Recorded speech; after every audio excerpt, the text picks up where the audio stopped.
he was doing over there, as much as he is able to say, and I understand most of it's classified, of course.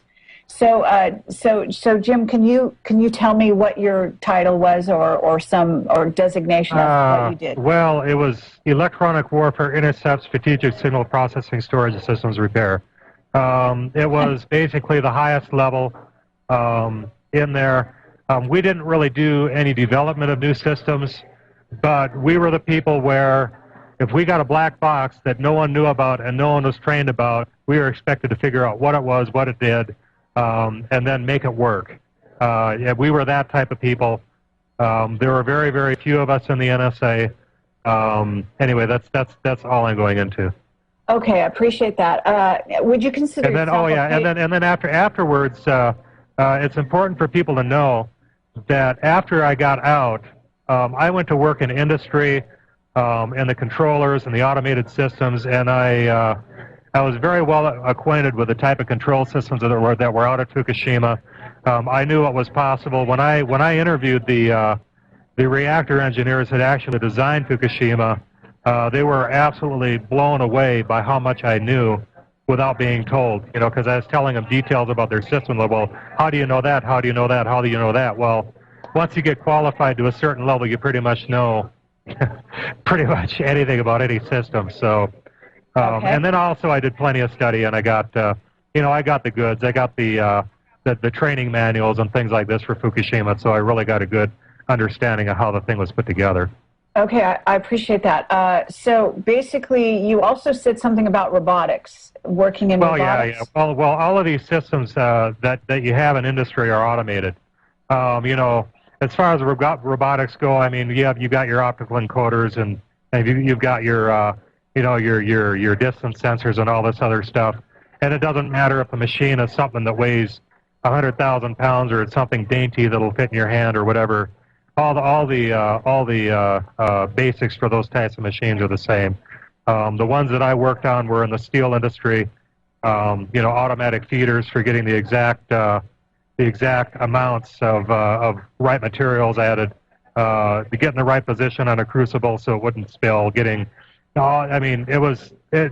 are so many things that go on. The right chemistry coming out of the smokestack and all this other stuff. Sure. And then all of this stuff gets controlled by a central brain. Somebody's pretty much everything that's in a steel mill is in place at a nuclear facility. Huh? Okay, yeah. It looks like your sound is being messed with a little bit here. So I'm just going to ask you. Anything that's in place at the steel mill. Oh, really? Okay. Okay. Jim? Yeah, can you hear me? Yes, I can hear you. Okay, great. We're having a little bit of sound trouble there. I just want to ask you whether or not you were capable of looking at also, it sounded like you said electronic warfare division. So you were capable of understanding Stuxnet, is that correct? Because I'm told it's a pretty sophisticated virus. Well, all you have to do is realize that it's a virus that can fake anything. And then you have to understand how the pumps work, how the valves work, and everything in the steel industry.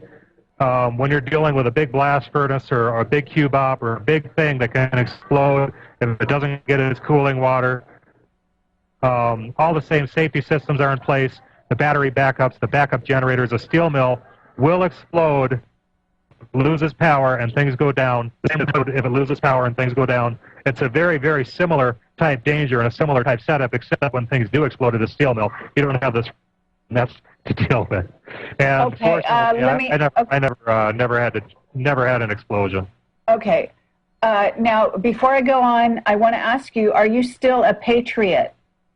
I love America very much. It is my home. I love the people there. But America has been taken over by a criminal elite. I've been run out of the country under threat of my life. I can't be there. It was my intention to stick around with that nation and be through the thick of it all. But after having attempts made on my life, there's just and being jailed twice over the Fukushima report and receiving numerous threats, I had to leave. I had no choice. I did not want to leave that country. I got hurt a lot there. A lot of people are getting hurt right now in America, but you got to realize, those of you who are suffering and have been hurt by the various systems in that country, that this is not the American system that's in place there. What we have in place in America is a system that a conquering nation, a conquering people have put in place to slam that nation into the ground and destroy it once and for all. That's what's happening there. And you have to realize you cannot really be angry with America. You have to be angry with the people who have usurped the power in that country and are putting it on a path to destruction. Yeah, I couldn't agree with you more. I appreciate that. I love my country, and I'm very sad that it had to go this way, but I can't be there anymore. I just can't. I hear you.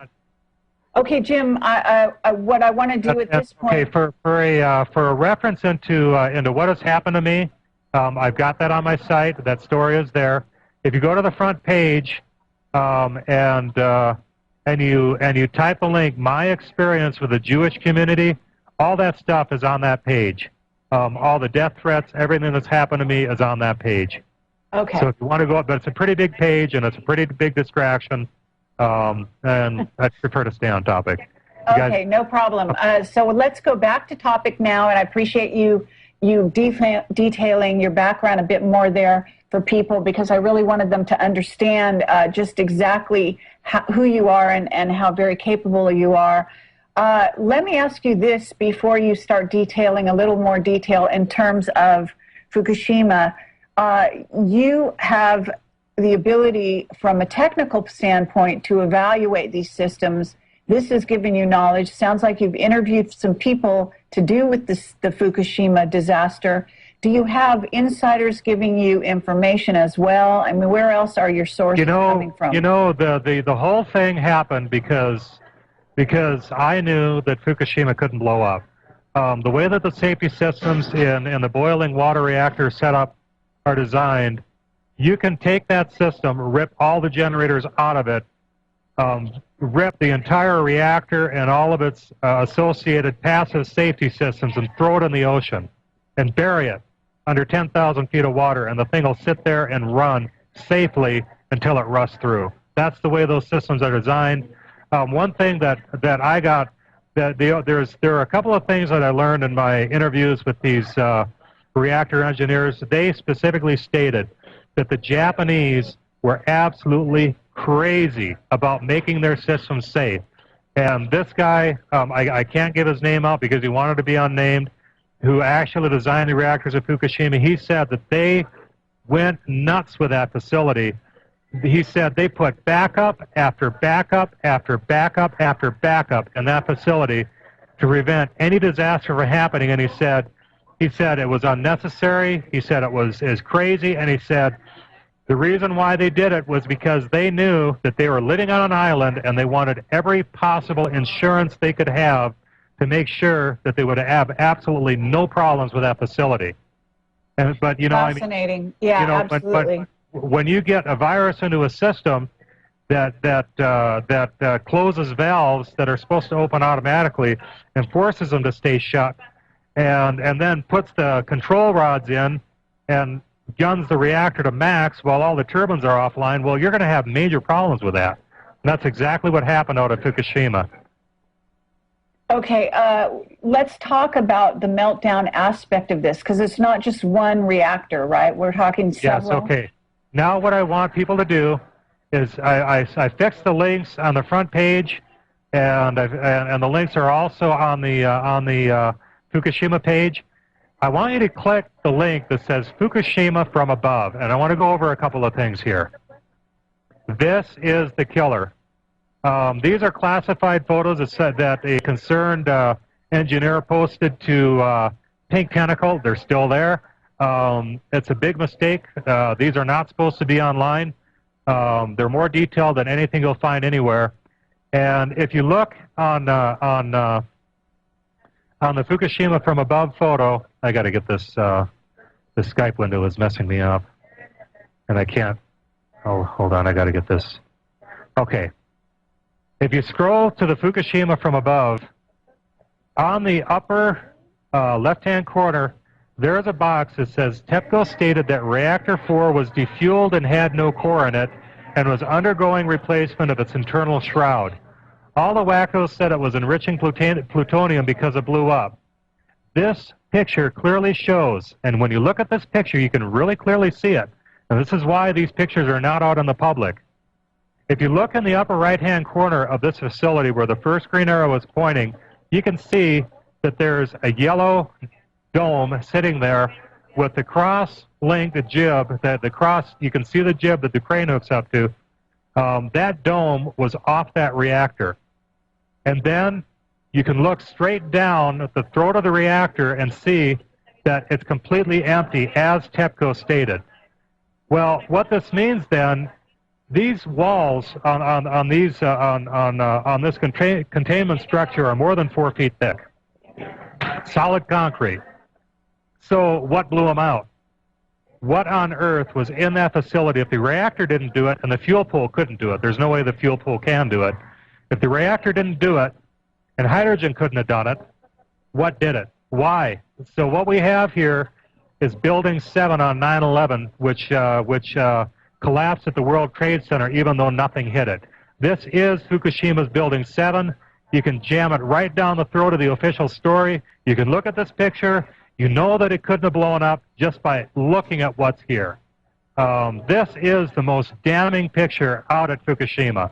It is absolute proof that they lie. Now, there's another picture. The other super high-resolution picture is Fukushima from the front. What I want people to look at here is Reactor 3. In the center of this picture, there's a box that says NHK, CNN, and others have refused to show you this. Why? Because Reactor 3's dome should be sitting here, and there's about 30 feet of empty air below that where there should be a reactor. Reactor 3 is blown away, and that is why they won't show you this. Okay. Now, okay, so how, I mean, just, can you stop right there? So Reactor 3 is blown away by what? By the nuke? Yes, this one, building number 4, Reactor 4, when they got 2 nukes into this facility. Reactor 4, when the nuke went off, it wasn't under pressure because it was disassembled. But when the nuke went off on Reactor 3, it was at least 3,000 psi, maybe 5,000 psi. It was made to run at 1150 psi. All the emergency relief valves kick in at 1050 psi. It's designed to run, and at 1110 the relief valves kick in. Those are the specifics that the reactor engineers told me. They said there's no way that this reactor system could possibly explode because the relief valves, unless they are told to stay shut by the control room, they will automatically open. And no matter how bad things get in that reactor, they will release all the steam that fuel is capable of producing. So you cannot get above a certain pressure if the relief valves are not being tampered with. So okay, but they were being tampered with, right? Yes, they were being tampered with. So if you look on the very far right paragraph, it says, one very important point, Reactor 3, which is obviously missing, is still getting normal temperature and pressure readings to the control room. Can you still hear me? It's really loud. Yes. Okay. It's still getting normal temperature and pressure readings to the control room.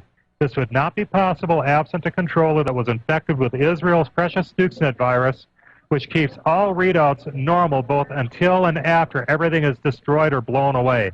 So for months, with this reactor sitting here, obviously vanished in the picture, they were getting temperature readings, pressure readings, everything normal readings in the control room from this reactor when it wasn't even there. Wow. This is proof of the virus. Right then and there, that's absolute proof that there is a virus in that system. There's no way you can get around it. And then okay, another go ahead, but I do have a question for you. Oh, yeah, I'm waiting for your question. Okay. What I wanted to know is, did you talk to anyone who was at the location? The only people that I have managed to get a hold of at the location only gave me one detail, and they said, and then I never heard from again. They said that immediately after the earthquake, there was a the so-called earthquake. We're going to have to come right back with Jim Stone in this fascinating... There was a small earthquake, but it wasn't a 9.0.